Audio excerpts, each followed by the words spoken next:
दुनिया के एक सुदूर कोने में ऊंचे पहाड़ों की आड़ में एक अनोखी कहानी सामने आती है।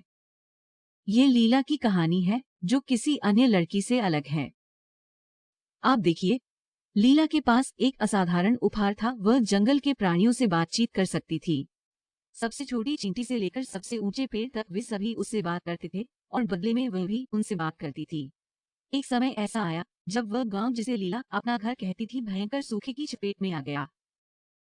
एक समय के हरे भरे खेत बंजर हो गए थे और ग्रामीणों के पेट भूख की वेदना से गूंज रहे थे। लेकिन लीला ने अपनी अद्वितीय प्रतिभा और बहादुर दिल से जंगल के सबसे पुराने और बुद्धिमान निवासी प्राचीन ओक के पेड़ से मदद लेने का फैसला किया।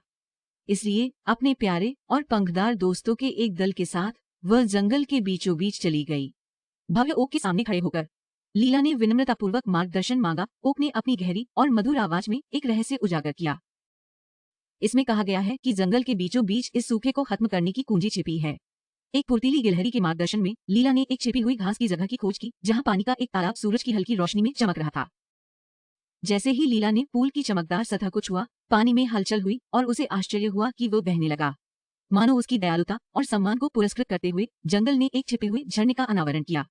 झरने का पानी फूट पड़ा जिससे सूखी धरती जल गई और सूखा समाप्त हो गया।